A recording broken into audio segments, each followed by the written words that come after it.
नमस्कार। एसटिभी च्याटमा यहाँ हार्दिक स्वागत छ। म प्रकाश गिरी। एसटिभी च्याटको आजको अङ्कमा हामी चर्चा गर्ने चाहिँ एउटा फरक पाटोको बारेमा। 62-63 को आन्दोलनपछि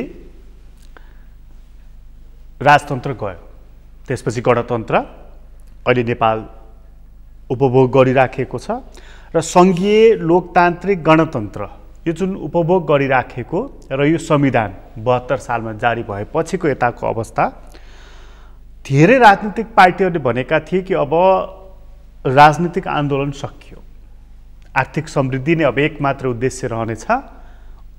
तर ती भन्ने पार्टीहरू नै यो 4 वर्षको बिचमा अलमलमा रहे। धेरै मानिसहरूले संविधान सङ्कटमा छ भने, गणतन्त्रको बेइज्जत भएको छ कतिपयले भने, त्यसले साख राख्न सकेन भने, एकताको सूत्राधार राष्ट्रपति हुन सकेनन् भनेर धेरै टिप्पणीहरू भए। र यही बिचमा नै कतिपय पार्टीहरू, कतिपय संस्थाहरू, कतिपय व्यक्तिहरूले हिजोकै राज संस्था बरु महत्त्वपूर्ण रहेछ, त्यो नै ठिक रहेछ भनेको पनि सुनियो। हुँदाहुँदा क्रान्तिकारी भनेका कम्युनिस्ट पार्टीका नेताहरूले पनि राजासँग सहकार्य गर्न सकिन्छ भनेर त्यस बेलामा भनेका छन्, जब यो देशमा राज संस्था नै छैन।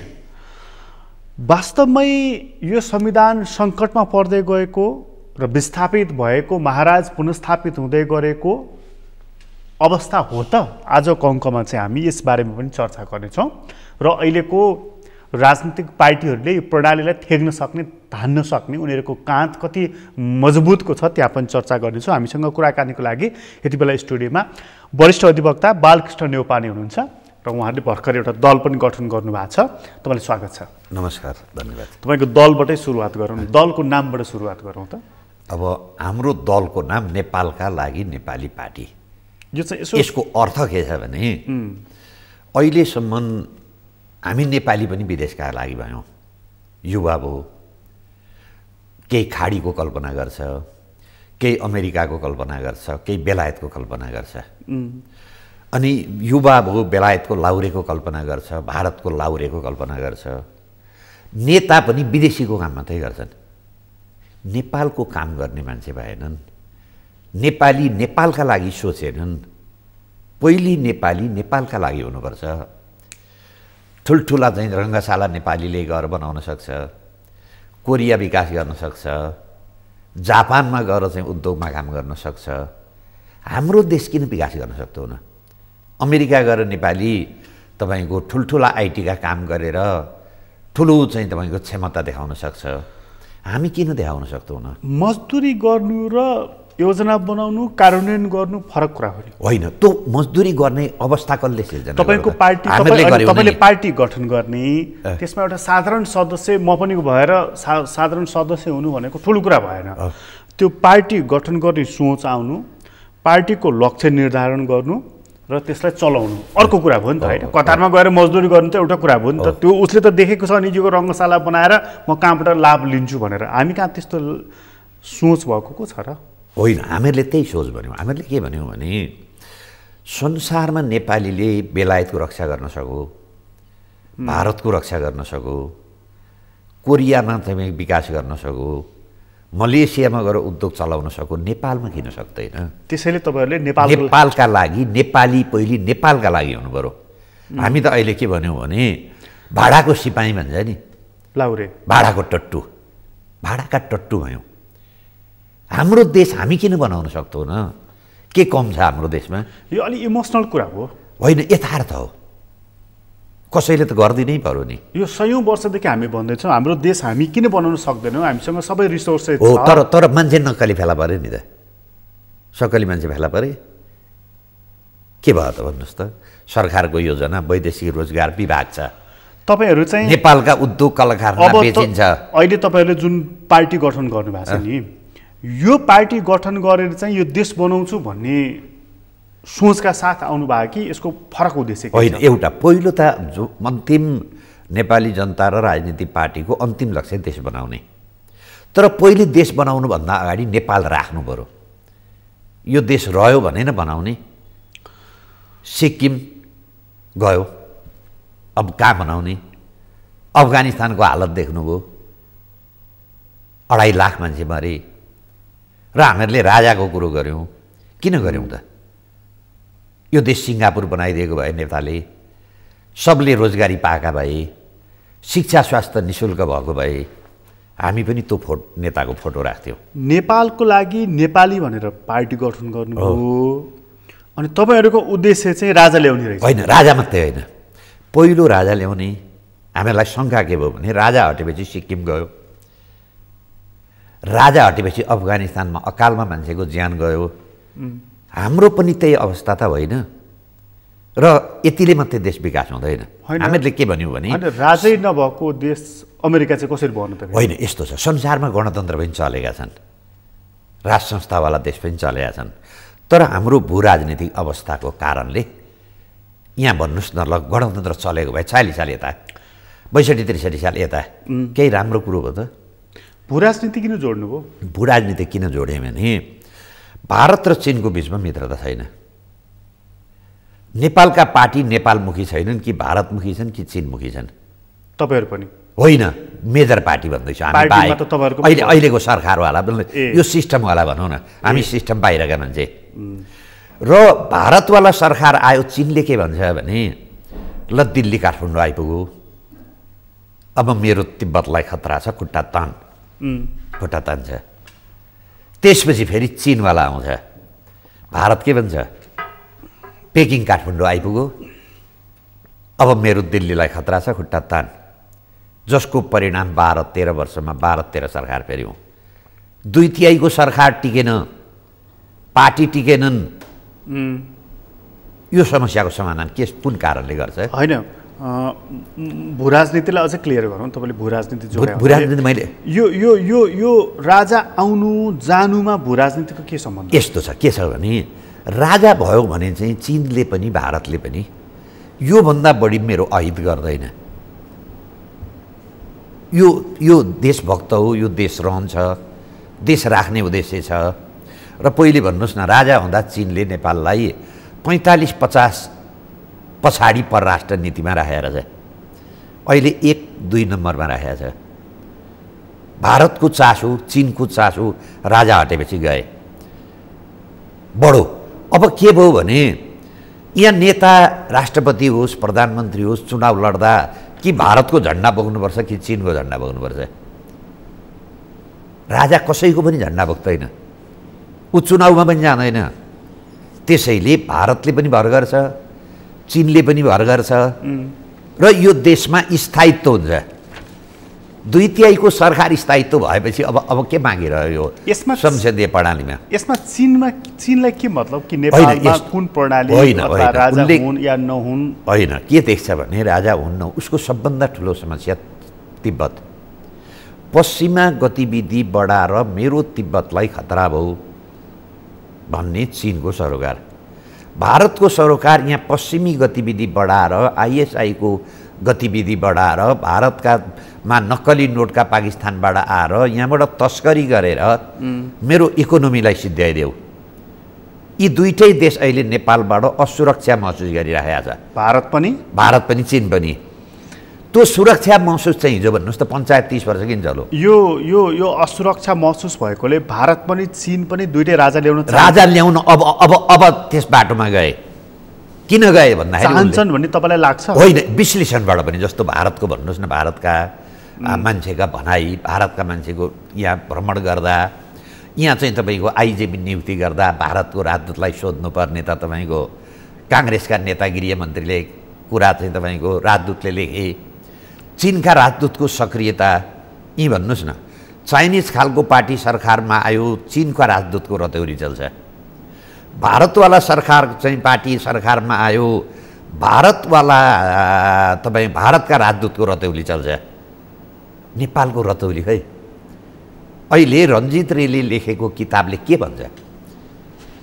नेपालका नेता त भारतीय राजदूतका कार्यकर्ता रहेछन् नि त। अब यो कुरो चिनले सहेर बस्छ।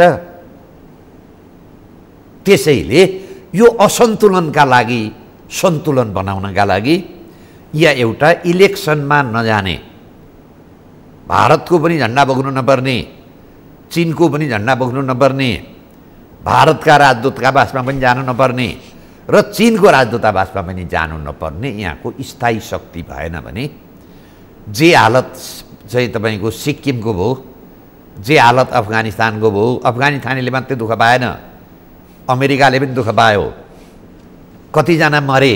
एउटा सानो कुराको गल्तीको परिणामले कतिले दुःख पाउनु पर्दो रहेछ।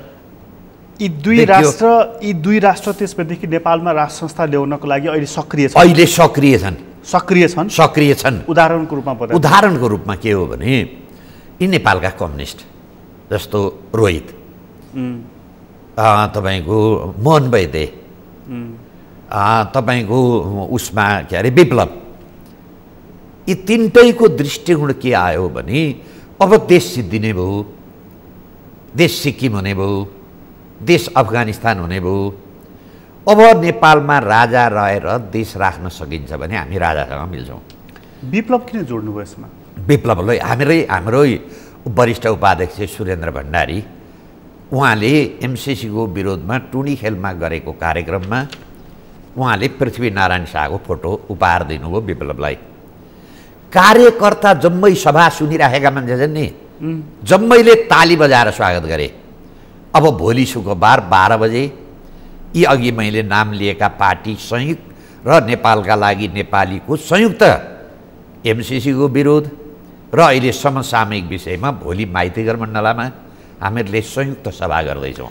पृथ्वीनारायण शाहको तस्बिर तपाईँहरूले विप्लव नेत्रविक्रम चन्दलाई दिनुभयो, सार्वजनिक सभाहरूमा उहाँले लिनुभयो सहस्र र कार्यकर्ताले ताली बजाएर स्वीकार गरे। त्यो तस्बिर लिनु भनेको कुन अर्थ? यो अर्थ के हो भने नेपालमा पृथ्वीनारायण शाहले आर्जन गरेको देश, यो देशमा राजा राखेर यो देश रहन्छ भने, राजा राखौँ र यो सङ्केत के दिन्छ भने तपाईँको कम्बोडिया नरोत्तम सिंहानुक यस्तै कम्युनिस्ट थिए, देश रहँदा कि नरहला भन्ने शङ्का आयो। नरोत्तम सिंहानुकलाई बिदा गरेका राजा ल्याएर राखेर देश जोगाए। आज त्यो ठाउँमा विप्लव पुगे।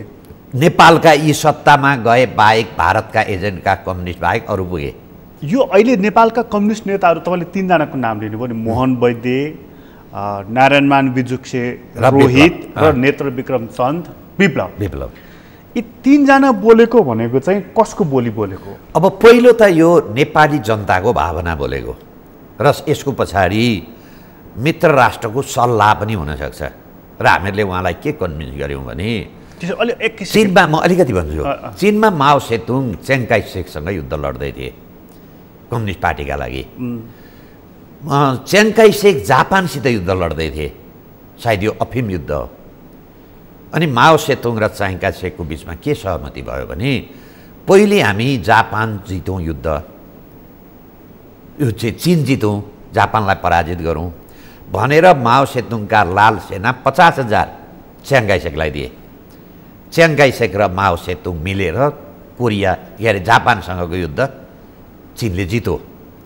त्यसपछि फेरि माओ सेतुङले चाहिँ तपाईँको च्याङ्गाई सेकलाई हराएर कम्युनिस्ट पार्टी ल्याए। हामीहरूले के भन्यौँ भने यहाँबाट मुङलिङसम्म साथै जाउँ न, पहिले नेपाल बचाउँ, अफगानिस्तान हुनबाट बचाउँ। यो तपाईँहरूले कसलाई? विप्लवलाई भन्नुभयो? विप्लवलाई भनौँ, हाम्रो सिपी गजुरेललाई भनौँ, हामीले सिपी मैनालीलाई भनौँ, उहाँ अब सहमतमा पुग्नुभयो। तपाईँहरूको संवाद, हाम्रो संवादमा, र अहिले पनि हामी वार्तामा छौँ। सिपी गजुरेल र चाहिँ नि विप्लववाला मान्छे, तर अझ पनि हामी वार्तामा छौँ। स्वयं विप्लवसँगै वार्ता गर्नुभयो? होइन, उहाँका मान्छेसँग गऱ्यौँ, उहाँका मान्छेसँग गऱ्यौँ, र अझ पनि हामी गहन छलफलमा छौँ। मतलब चाहिँ तपाईँले के कुरामा सहमत गर्नुभयो भने जहाँसम्म यात्रा बाटो मिल्छ, यो पहिले देश राखौँ। अहिले देश कि अफगानिस्तानतिर जाँदैछ कि सिक्किमतिर जाँदैछ। यी 3टै पक्षसँग तपाईँले संवाद गर्दा सिपी गजुरेल, सिपी मैनाली र विप्लवको टिमसँग सल्लाह गर्दा यी 3टै राजा ल्याउन सहमत छन्? राजा ल्याउनु भन्यो भने कुनै न कुनै नरोत्तम सिंहानुको मोडल, कुनै न कुनै रूपमा राजा ल्याउने, पहिले देश बचाउने, यी विदेशीका एजेन्टलाई सत्ताबाट विस्थापित गर्ने, त्यसपछि हामी राजाको काममा गरौँला, उहाँ फेरि गणतन्त्र बाटामा लाग्नु होला।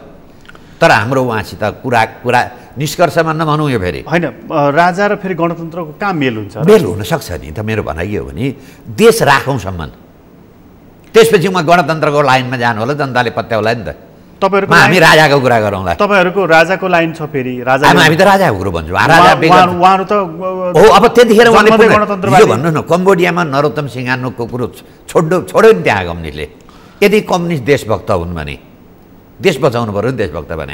अघि तपाईँलाई म एउटा कुरा क्लियर गर्नु र अलिकति म फेरि अलिकति भनेर मात्रै, माओ सेतुङकामा नेपालका कम्युनिस्ट जान्थे। माओ सेतुङले के भन्थे अरे भने नेपालमा सबभन्दा ठुलो कम्युनिस्ट त राजा छँदैछ नि, तिमीहरू राजासँग सहकार्य गर भने, जसको परिणाम मदन भण्डारी पनि राजासित सहकार्यमा पुगे। त्योभन्दा अगाडिका तपाईँको केशरजङ रायमाझी लगायत के रेग्मी लगायत राजासित मिले। तर समस्या छ नि, हिजो आज न माओ छन्, न माओकालीन चीन छ, न चाहिँ नि तपाईँको नेपालमा चाहिँ नि त्यो खालका कम्युनिस्ट पार्टी छन्। होइन बनाउन सकिन्छ, होइन बनाउन सकिन्छ, त्यो त हामीहरूले बनाउने चिज हो। त्यसैले हामीहरूले उहाँलाई के भन्यो, अघि एउटा कुरा भन्दै हुनुहुन्थ्यो नि कि नेपालका कम्युनिस्ट पार्टीहरू तीनजनाको नाम लिँदै किरण, रोहित र विप्लवको, यिनीहरूले कहीँ न कहीँ विदेशीहरूसँग सरसल्लाह गरेको हुनुपर्छ, मलाई त्यो शङ्का छ भनेर म क्याटेगोरिकली यो प्रश्न सोध्छु। मोहन वैद्यले कसको कुरा सुन्छन्? अब उहाँ चाहिँ कस्तो सुन्नुहुन्छ भने उहाँ कम्युनिस्ट, उहाँ माओलाई एकदम आधार कुरा मान्नुहुन्छ र सायद चाहिँ चिनको कुरा सुन्नुभयो होला,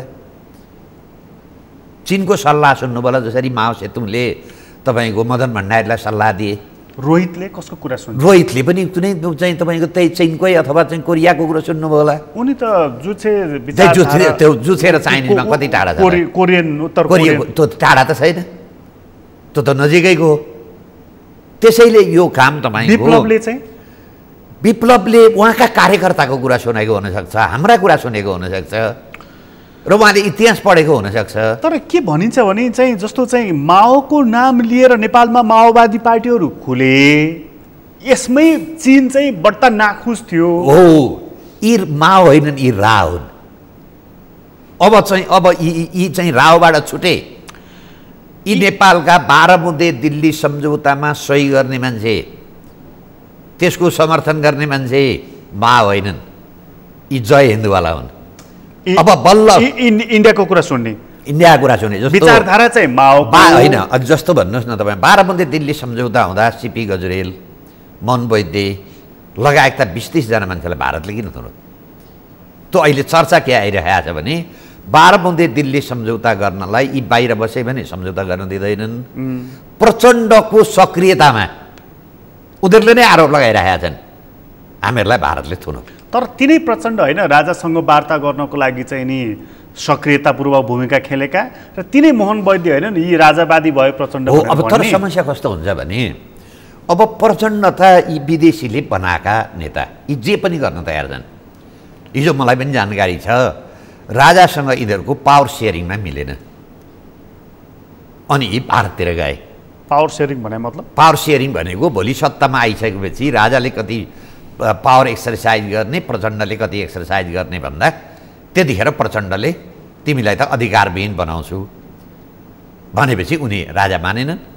राजा नमानेपछि गिरिजालाई र तपाईँको चाहिँ माधव नेपाललाई लगेर भारतले 12 बुँदे गरायो। यो रेको कुरा कि लिट्रेचरबाट देखिन्छ, लिट्रेचरबाट देखिन्छ। त्यो त प्रयोगशालाकै किताब भन्नुहोस्, मैले यसको आधिकारिकताको रकै त एकजना के अशोक के भन्नेले लेखेका किताबमा बल्ल बल्ल बल्ल मैले प्रचण्डलाई गणतन्त्रमा कन्भिन्स गरेँ। तपाईँको यो सूचनाको स्रोत चाहिँ इन्डियनहरूले लेखेको किताब हो कि दरबार हो? होइन, इन्डियनहरूले लेखेका किताब हो। उनीहरू त प्रोभोक गर्न नै लेखिदिइराख्छन् नि। होइन, त्योभन्दा नेपालीले लेखेको किताब तपाईँको नाम जसको राख्नु बालकृष्ण नेउपाने लेखे नि भयो नि, अन्यथा भनेन नि त। जस्तो भन्नु न, रञ्जित रेले लेखेको किताबमा बालकृष्ण नेउपाने लेखे नि के हो र? प्रयोगशाला नामको किताब पुष्पकमल दाहाल आफैले विवेचन गरे। के भनेको यसमा लेखेको कुरो 95% ठिक छ भन्नु पर्यो नि। मेरो स्रोत त्यति हो र मेरो स्रोत के हो भने विश्लेषणको आधारमा। तपाईँको दरबारको स्रोतले चाहिँ के भन्छ? अब दरबारी होइन, मेरो भने दरबार त्यति एक्टिभ छैन। राजाको भनाइ के रहेछ भने जनताले मलाई जे स्थानमा दिन्छन् त्यो स्थानमा यदि मलाई यो देशको आवश्यकता पर्छ, मेरो पनि आवश्यकता महसुस हुन्छ भने त्यो ठाउँमा म बस्न तयार छु। राजाको सिधा कुरा। अघिकै ठाउँमा लगेँ तपाईँलाई मैले, नेपालमा माओ विचारधाराबाट प्रेरित भएर पार्टीहरू खुले, झट्ट सुन्दा चीनसँग ओतप्रोत भएको नजिक भएको जस्तो देखिने, तर तपाईँ अहिले भन्दैनुहुन्थ्यो यी जय हिन्दवालाहरू हुन् है भनेर। विचार माओको रावको नरसिंह राव थियो, पिभी नरसिंह राव काम चाहिँ नि भारतसँग नजिक भएर गर्ने। अहिले राजा ल्याउनु पर्छ भनेर नेपालका कम्युनिस्ट पार्टीहरू नाम सुनिएको, अहिले हामीले नाम लिइसकेका हुनाले कतिचोटि नाम लिइराखौँ, ती मान्छेहरूले भन्नु भनेको मतलब भारतको कहीँ न कहीँ त्यहाँ इनपुट छ भन्ने अर्थ हो? होइन, भारतको मात्रै इनपुट भन्दैन म, चीनको त चीनको पनि इनपुट हो। जस्तो चीनको त अहिले हामीले भनिहाल्यौँ, म यो भन्ने थिइनँ। फेरि 12 बुँदे दिल्ली सम्झौता गर्ने पार्टी त्यहाँ सरकारमा भइदिएको भए म यो भाषा भन्ने थिइनँ। भारतमा पनि त्यहाँ तपाईँको सत्ता परिवर्तन भयो।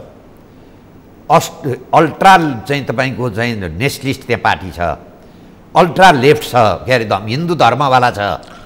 भारतमा तपाईँको कम्युनिस्ट पार्टीको बिउ पनि रहेन, सीताराम येचुरी पनि छैन, ज्योति बसु पनि छैन, काङ्ग्रेस आईको हालत त्यहाँ छ।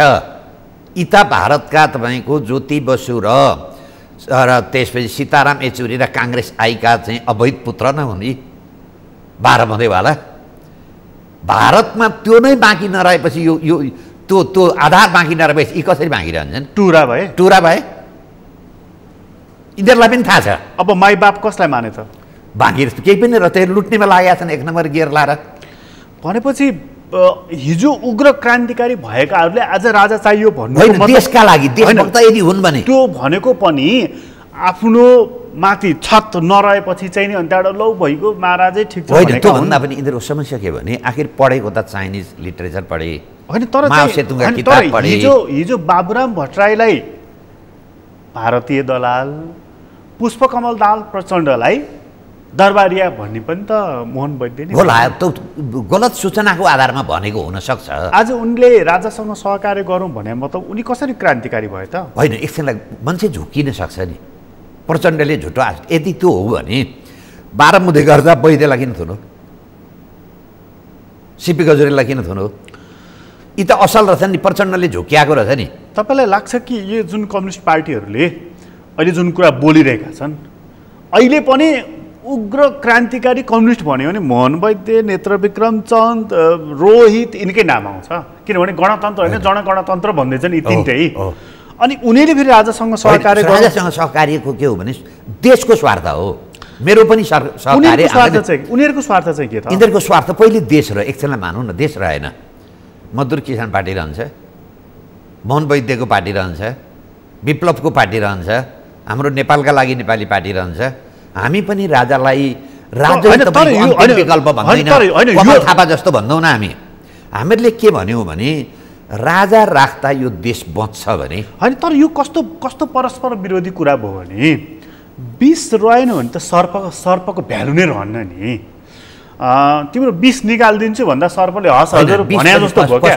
अब कम्युनिस्ट भनेपछि त ऊ जन्मदै साम्यवादी गणतन्त्रवादी होइन। एकछिनलाई मैले भनौँ, चीन माओ सेतुङ चाङकाइसेक ऊ पनि गणतन्त्रवादी थियो नि। देश बचाउनलाई चाङकाइसेकसँग मिल्यो नि। चाहिँ कम्बोडियाका चाहिँ तपाईँको कम्युनिस्ट गणतन्त्रवादी थिएनन्।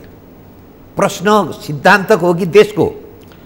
र अहिले उनीहरूले महसुस गरे होलान् प्रश्न देशकोमा आउन पहिले यो र प्रचण्डले राखिदिएको भए, शेरबहादुरले यो देश एकदम संसारको सबभन्दा चाहिँ राष्ट्रवादी देश भइदिया भए, विदेशीको चाहिँ इसारा यहाँ पान्नु नपर्ने भएको भए, सिङ्गापुर भइदिएको भए हामी कहाँ अन्यथा भन्थ्यौँ? राजा इतिहासमा भन्थे। राजा त यिनीहरूका कारणले ल्याउँदैछन्। राजा ल्याउने प्रमुख मान्छे प्रचण्ड, शेरबहादुर देउपा र केपी शर्मा ओली। यो देशको सबैभन्दा ठुलो राजावादी चाहिँ को हो? सबैभन्दा ठुलो राजावादी नेपाली जनता। किन राजावादी भनेपछि उनीहरूको के भन्यो भने हिजो राजाका कारणले विकास भएन। होइन, तर यही जनताले हो नि त दरबारलाई विदा गरेको। झुकिए नि त। यो 12 बुँदेले विदा गरे, जनताले विदा गरे होइन। जनमत गरे होइन, जनमत गरे। सडकमा आएका होइन, सडकमा त सडकमा तपाईँ पनि देख्नु हो, मैले पनि थियौँ। ती जङ्गलका जुन रुखका हाँगा बोकेर आएका थिए, ती हाँगा बोकेका मान्छेको 12 बुँदेवाला हुन्। 12 बुँदेवालालाई भारतले ज्वाइँ जसरी 12 वर्ष किन पालो? त्यो रुखका हाँगा बोकेर आउने त माओवादी जम्मै माओवादी कहाँबाट आयो त? यी नेपाली होइन, हाम्रै 12 बुँदे बिउ 12 बुँदे हो। अटल बिहारीलाई तिम्रो विरुद्धमा हामी केही पनि गर्दैनौँ भनेर चिठी कसले दिए? आतङ्ककारी घोषणा गरेको छ। त्यसबे त्यो दरबार होइन, दरबार हटाए कसले? त्यसबे दरबार हटायो इन्डियाले। अहिले दरबार काङ्ग्रेस अहिले नि हटायो। अहिले दरबार ल्याउन चाहने को? अब चीन र भारत र नेपाली जनता। त्यही भारत हटाउने होइन, त्यही भारत होइन। हिजो काङ्ग्रेस आएको भारत, भाजपाको भारतले राजको फेरि राष्ट्रिय स्वार्थ। यस्तो कस्तो हुन्छ भने देशको चाहिँ कसैसित मित्रता हुँदैन, आफ्नो राष्ट्रिय स्वार्थ हुन्छ। उसको स्वार्थ के?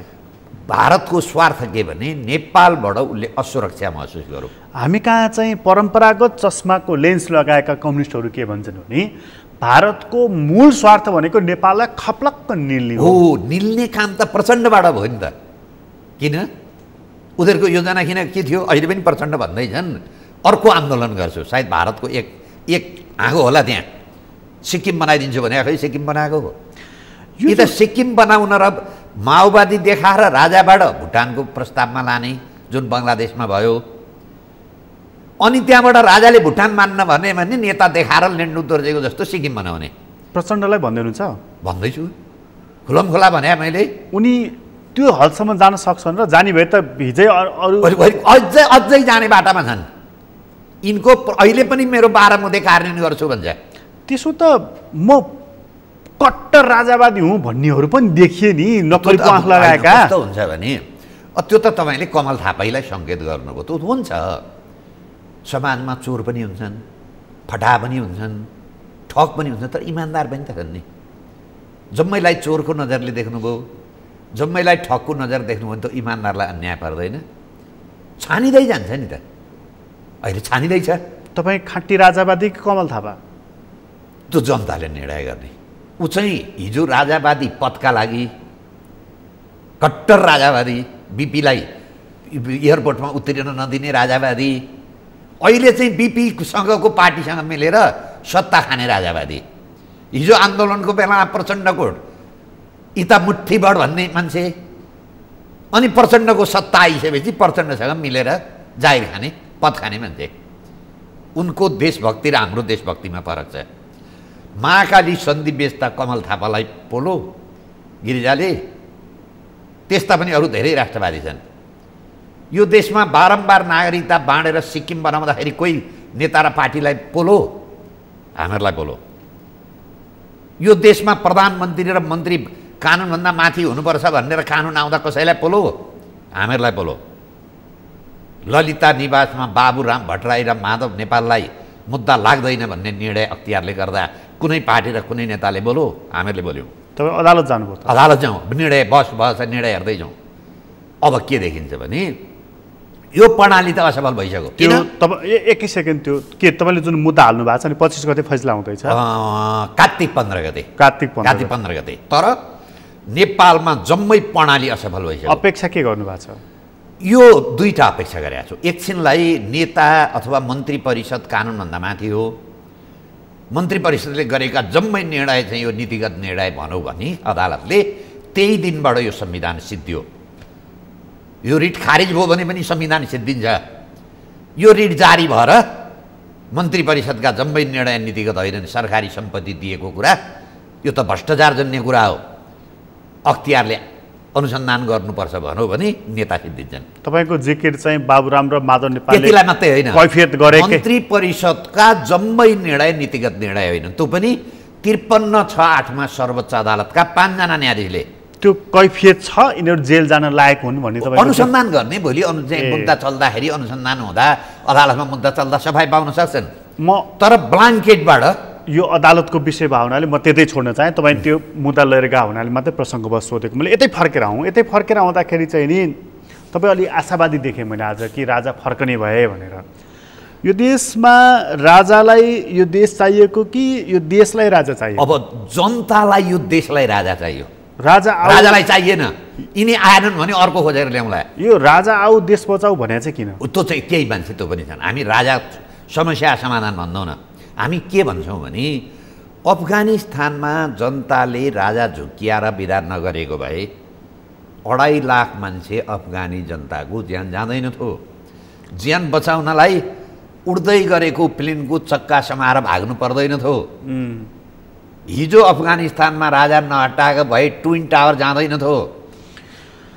तपाईँ हाम्रो तर्क गराई तपाईँहरू चाहिँ राजा आऊ देश बचाऊ भनेर होइन देश बचाऊ त्योवाला राजाले देश ल्याउँ जनताले राजा ल्याउनु आएनन् ज्ञानेन्द्र म बुढो भएँ पारसको पनि त्यो हालत छ आफै म राजा हुन्न भने अर्को खोजेर ल्याउँला हिजो बेलायतमा राजा मारेका होइनन् विदेशमा भएका राजा खोजेर ल्याए नि अब हामी बाँच्नका लागि राजा चाहियो नभए अफगानिस्तानको हालत यो देश स्वतन्त्र गराउनका लागि सिक्किममा राजा विदा नगरेको भए देश जान्थ्यो यो 3वटा कम्युनिस्ट नेताहरूको तपाईँले जुन चर्चा गर्नुभयो नि त्यो घेरोबाट अलिकति बाहिर अलिकति आउँदाखेरि चाहिँ सत्ता राजनीतिमा चाहिँ नि हालिमुहाली गरेका पार्टी तपाईँ त अस्ति मुद्दा पनि लड्नुभयो केपी ओलीले संसद विघटन गर्दा केपी ओलीको पक्षबाट प्रचण्डहरूले अरूहरूले केपी ओलीलाई यी दक्षिणपन्थी भए यी रामपन्थी पनि भए यी दरबारतर्फ ढल्कन थाले नारायणी चोकमा सभा गरेपछि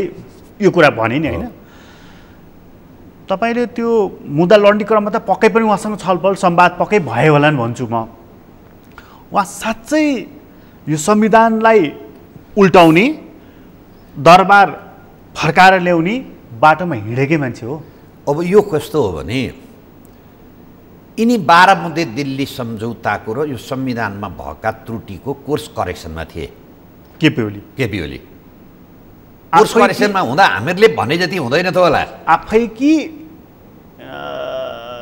नेपालमा आफै त यहाँ तपाईँको हावा पिपलको पात पनि हल्लिँदैन बुझ्नुहोस् आफै चाहिँ यहाँ त्यति जटिल ठाउँ छ यो त्यस्तो जटिल अवस्थामा हामी छौँ अमेरिकाको पनि स्वार्थ छ चीनको पनि स्वार्थ छ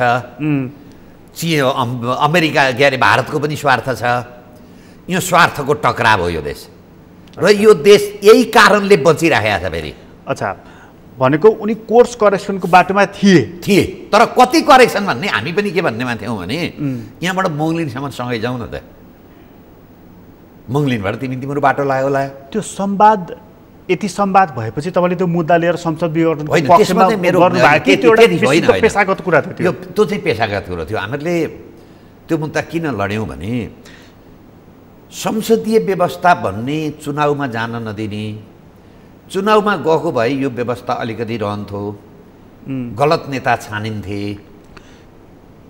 नयाँ पार्टी आउँथे नयाँ चाहिँ नेता आउँथे हामी पनि चुनाव लड्थ्यौँ भन्ने मान्यतामा मैले त्यो मुद्दा गरेँ अलिकति चाहिँ केपी ओलीलाई प्रयोगको नीति पनि उपयोगको नीति पनि प्रयोग गर्नुभयो त्यो त अलिअलि त उपयोग पनि कुरो उनलाई अलिकति प्रोभोक गर्ने संसद विघटन गराउने प्रणाली गए गजबे भयो केपी ओली मार्फत भन्ने पनि थियो तर एउटा के हो भने अहिले जो समस्या आएको छ नि यो समस्या कसरी आयो जस्तो अहिले भन्नुहोस् व्यवस्थापिकामा समस्या छ व्यवस्थापिका चलेका छैन कसका कारणले भइरहेको यो 12 मुद्देका कारणले अनि सरकार 3 महिना भयो गठन हुँदैन बाँडफाँडमा छ खसी काटेर तँलाई हाकुलो मलाई खुट्टा तँलाई कलेजो मलाई चाहिँ फियो झगडा हेर्नुहोस् सिस्टम रह्यो अदालत हेर्नुहोस् पदका लागि विघटनै भइदिया भए हुन्थ्यो भन्ने तपाईँको एउटा कोर्स लिन्थ्यो त्यो विशेष यो विकृति आउँदा अहिले हेर्नुहोस् तपाईँको यो देशलाई मन्त्री दिन्छु भनेर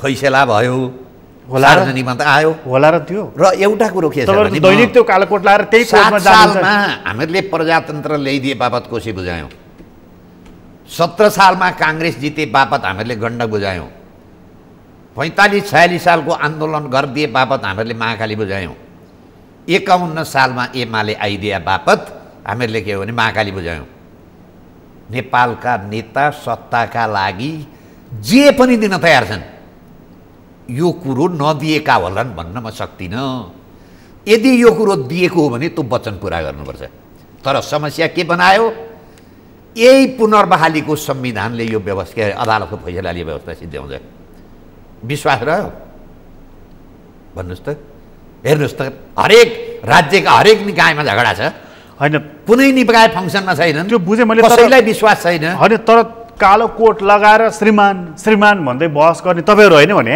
होइन मेरो भनाइ के हो भने यो जसो सिस्टमको समस्या हो यो तपाईँको दिमागले काम गरेन भने हातले पनि काम गर्दैन। तपाईँहरूले त्यो बहस गर्दा त संविधानको धारा, उपधारा, हाम्रा परम्परा, अन्तर्राष्ट्रिय मान्यता हेरेर गर्नुभयो होइन, हामीहरूले त गऱ्यौँ, तर फैसला आएको नि त त्यस परिणाम हो। प्रचण्डले 7 दिन अगाडि धादिङमा गएर भनेका थिए फैसला यस्तो आउँछ। होइन, नेताहरू भाषण त गरिराख्छन् नि के। तर मेरो चाहिँ के हो भने यो अर्को 8औं आश्चर्य हो। उनीहरूको भाषणलाई तपाईँ त्यति सिरियसली लिनुहुन्छ र? होइन, त्यो कुरो किन देखिन्छ त? देखिन्छ अहिले पनि अरू पनि कुरा आइरहेका छन् बजारमा। एकाध कुरा तपाईँले गरेको प्रेडिक्सन पनि मिडिया होला त, ओहो बालकृष्ण नेपालीले सेटिङ गरेछन् भन्दिनी। संसारमा अदालतले प्रधानमन्त्री तोक्ने हो, संसदमा पठाएर अथवा राष्ट्रपतिमा यी 2-3 जना मध्ये एउटालाई प्रधानमन्त्री बनाऊ, त्यो प्रधान राष्ट्रपति कहाँ पठाइदिँदा सक्दा उचित देखिन्थ्यो। संसदमा के अरे प्रधानमन्त्री अदालतले तोक्दिने र यो प्रधानमन्त्री हुन्जेलीलाई चाहिँ यसलाई त्यो दल बदलुबाट चाहिँ जागिर हटाउन नपाउने चाहिए भन्दा बढी लेखिदिएछ। त्यसै त भयो। र बेलायतको एउटा कहावत छ, त्यहाँ बेलायतको संसदले लोग्ने मान्छेलाई आइमाई र आइमाईलाई लोग्ने मान्छे बाहेक जम्मै गर्न सक्छ अरे। हाम्रो अदालतले त्यो पनि गरिदिन्छ। परिणाम विवाद यहीँ छ। त्यसैले राजनीतिलाई अदालतमा जुन यो 51 सालमा संसद बहालीबाट 47 सालको संविधान गयो नि, यो पनि अदालतले राजनीतिमा हस्तक्षेप गरेका कारणले यो व्यवस्था पनि जाँदैछ। जाओस् भन्ने तपाईँको कामना छ? होइन, देश काम गरो त। आज फुलपातीको दिन, आज फुलपातीको दिन चलेको छ। धुप हाली ओइ आउनु भएको छ है। के देश चल्नु भनेको मन्त्री हुनु, यो संविधान गयो भने ल तपाईँको कामना पुरा भरे सपोज मानिदिउँ, यो संविधान गयो भने सर्लक्क फर्केर 47 को आउँछ, सजिलो हुन्छ त्यसपछिको राजनीतिक परिवर्तन चाहिँ। पनि त्यसमा पनि मान्छेको सन्तुष्ट हुँदैन। मलाई एउटा कुरा बताइदिनुहोस्, यो गणतन्त्र मान्नुहोस् ढल्यो रे, ल यो संविधानै गयो भनौँ न, संविधान गएपछि त गणतन्त्र, धर्मनिरपेक्षता, संघीयता सबै जान्छ। त्यो गयो भनेदेखि चाहिँ नि त्यसपछिको कोर्स करेक्सन सर्लक्क नारायणटीमा आएर दरबार यस्तो त्यसपछि चाहिँ अनि त्यसपछि रामराज्य हुन्छ र अर्को सङ्घर्ष हुँदैन फेरि? होइन, अब सङ्घर्ष चाहिँ म के देख्छु भने यो प्रचण्डले गरेको सङ्घर्ष यहाँ नेपालका मकैका बोटमा बन्दुक फले गरे त भारतले पुग्सिवारै हो नि। भारतले बन्दुक दिएन भने यी त्यहाँ बस्न पनि पाउँदैनन्। अब अहिले दिल्ली दाइना छैन यिनीहरूको, चीन पनि दाइना छैन। तर अबको परिवर्तन जनताको हितमा हुनुपर्छ। राजा आए भने हितमा होइन, राजा भनेको अहिले कसको बलमा आउँछन्?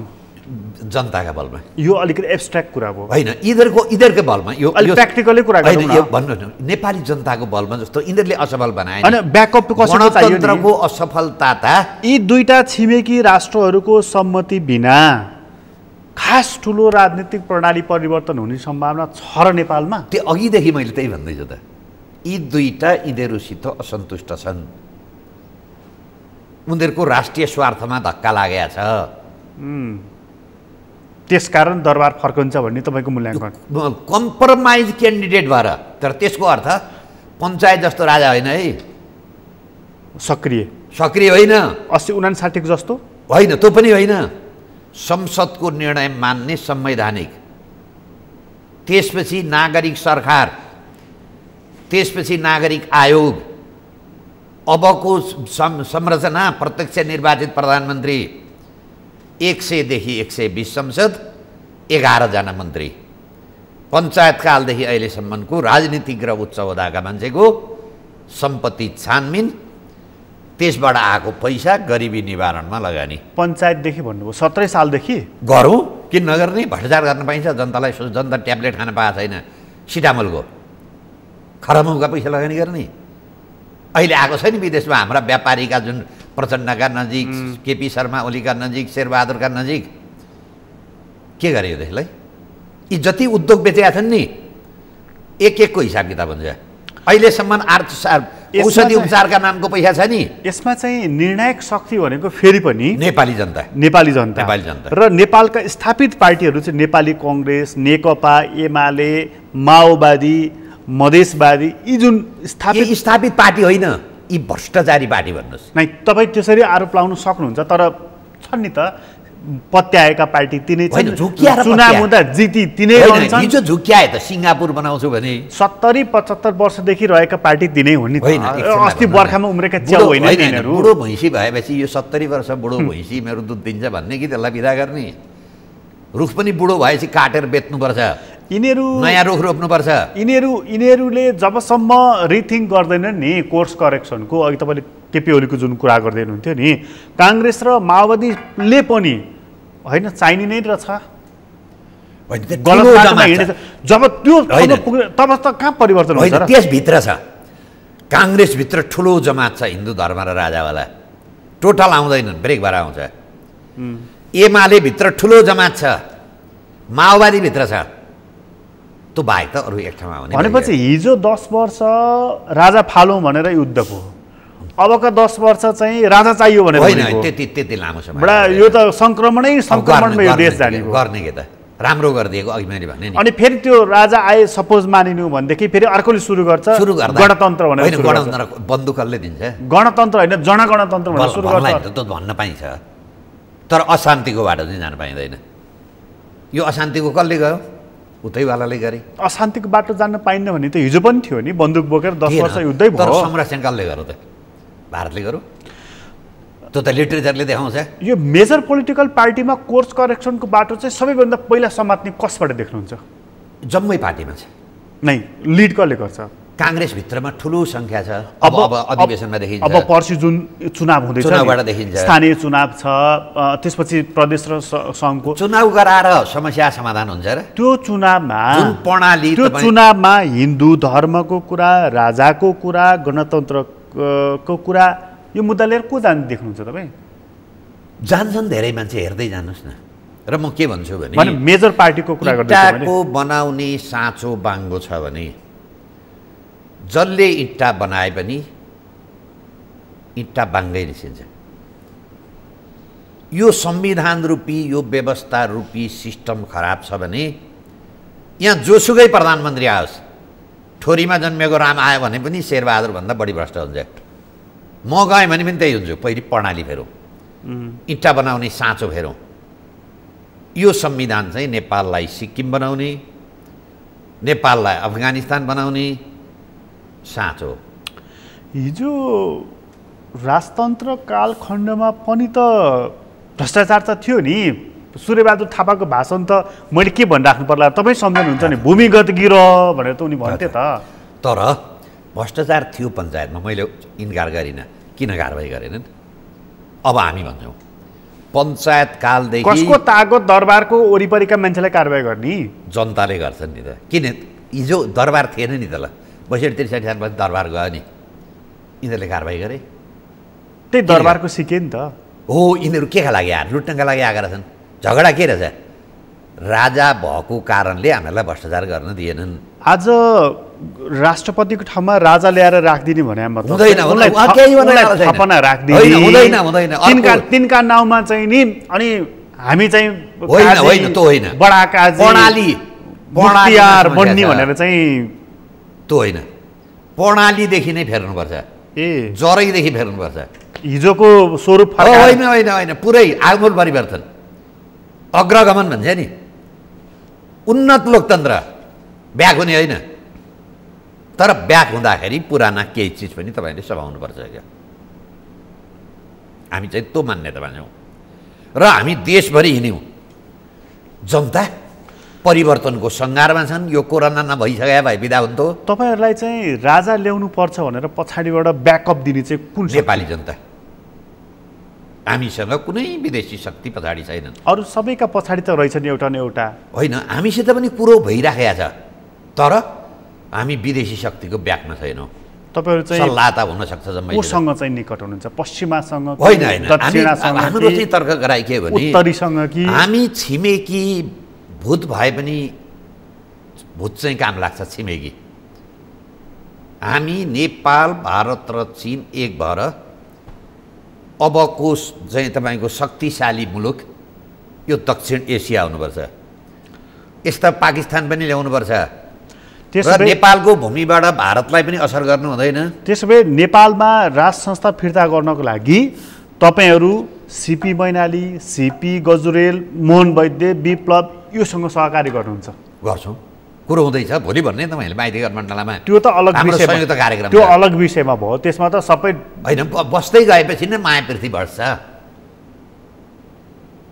हिजो म पनि यिनीहरूको आलोचना थिएँ। तपाईँहरू उहाँहरूलाई उपयोग गर्दै हुनुहुन्छ, उग्र क्रान्तिकारी कम्युनिस्टहरूलाई उपयोग गर्दै हुनुहुन्छ कि उहाँहरूले तपाईँहरूलाई उपयोग गर्दै हुनुहुन्छ? यो चाहिँ भविष्यले देखाउँछ। कम्युनिस्टहरू उपयोग गर्न माहिर हुन्छ। तर एउटा के हो भने यो दुईटैले देशले उपयोग गर्छोस् भन्ने हामी चाहन्छौँ। उति बेला प्रचण्डले गिरिजाप्रसादसम्मलाई पनि प्रयोग गरे नि होला। तर हामी चाहिँ के भन्छौँ भने यो एक ठाउँको कारणले देशमा फाइदा होस्, नेपाली जनतालाई फाइदा होस्, देशको समस्या समाधान होस् र देश उन्नतिमा जाओस् भन्ने हाम्रो भनाइ। कसैले कसैलाई प्रयोग गर्ने होइन। वैद्य विप्लवहरूले चाहिँ नि अलिकति उग्र कुरा गरेर अथवा अलिकति राष्ट्रवादी कुरा गरेर तपाईँहरूको मत र मन दुवै लिने, लास्टमा चाहिँ न राजावादी न कम्युनिस्ट बिचको बनाएर तपाईँलाई छाडिदिने, यो खतरा पनि छ नि।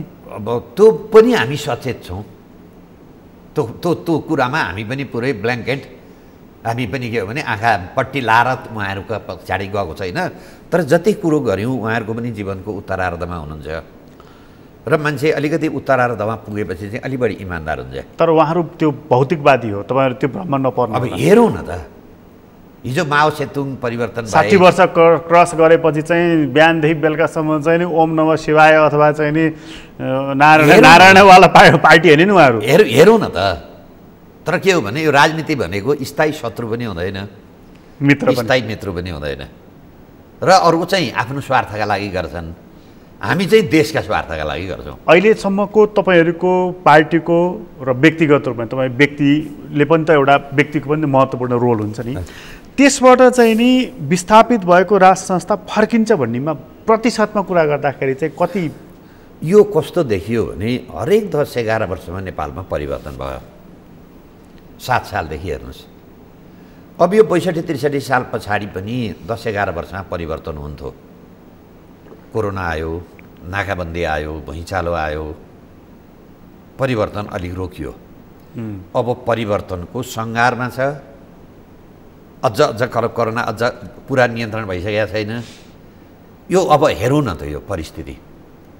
र सबभन्दा ठुलो समस्या परिवर्तनका लागि कोरोनाले रोक्यो। सबभन्दा ठुलो बाधक को हो राज संस्थाको? सबभन्दा ठुलो बाधक राजाका नाम लिएर नक्कली राजावादी सबभन्दा ठुलो बाधक। उनी स्वयं चाहिँ कति बाधक हुन्?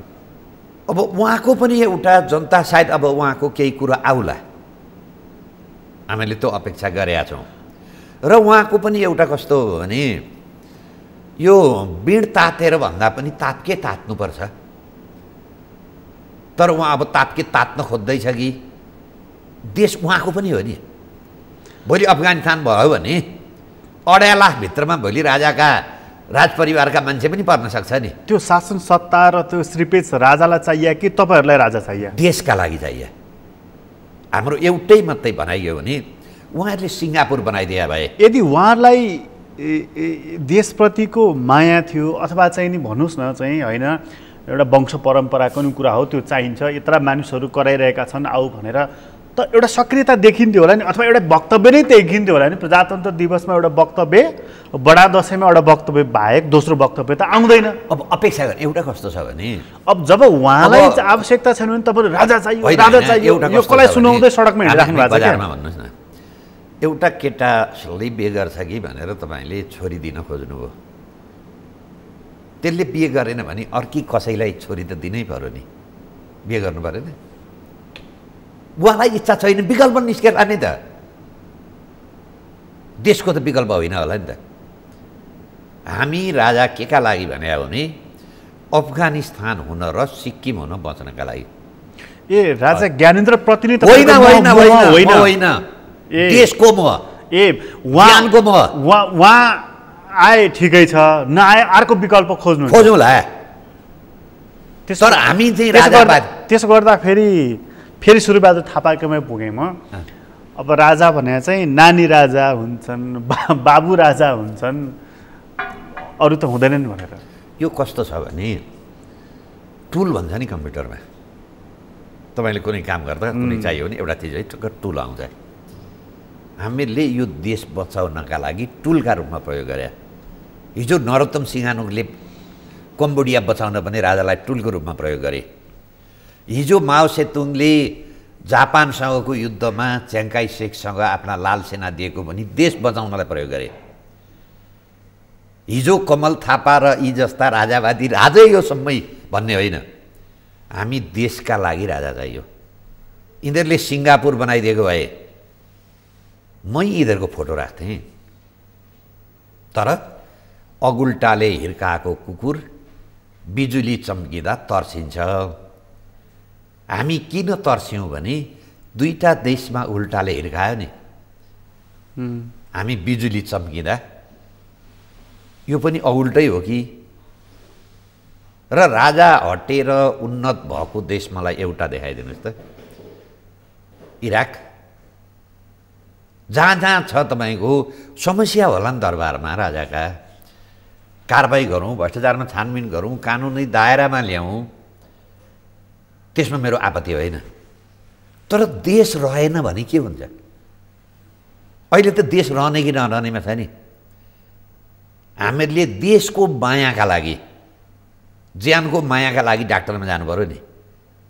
त्यो डाक्टर भएन भने ज्यान बाँच्दैन नि। तपाईँ डाक्टरका मायाका लागि जानुभएको होइन नि, आफ्नो मायाका लागि जानुभएको हो नि। अहिले नेपाली जनताले पनि यो देशको मायाका लागि यो काम प्रचण्डले गरिदिए भए हामी प्रचण्डको समर्थन गर्छौँ, यो काम शेरबहादुरले गरिदिए भए, यो काम केपीले गरिदिए भए, उहाँहरू त पार्टीका भ्रष्टाचारमा मात्रै लाग्नुभयो, देशलाई एक बनाउन लाग्नुभयो, देशका समस्या कहाँ हुन् हेर्नुभयो। त्यसैले तपाईँहरू मैदानमा आउनु भएको छ। हामी आउनु, देश त बचाउँ, हाम्रो पनि कर्तव्य छ नि। हेरौँ तपाईँहरूले मैदानमा उत्रेर झन्डा गाड्न सक्नुहुन्छ कि पिठ्यौँ त बाँकी त नेपाली जनताको पिठ्यौँ फर्काएर हिँड्नुहुन्छ, हेरौँला। तपाईँलाई धेरै धेरै धन्यवाद। तपाईँलाई पनि धन्यवाद। आदरणीय दर्शक, तपाईँलाई पनि धन्यवाद। आज हामीले कुराकानी गऱ्यौँ बालकृष्ण नेउपानेसँग। उहाँसँगको कुराकानीहरूलाई यति नै। एसटिभी च्याटबाट म प्रकाश गिरीलाई बिदा दिनुहोस्। सगरमाथा टेलिभिजन हेर्दै गर्नुहोला।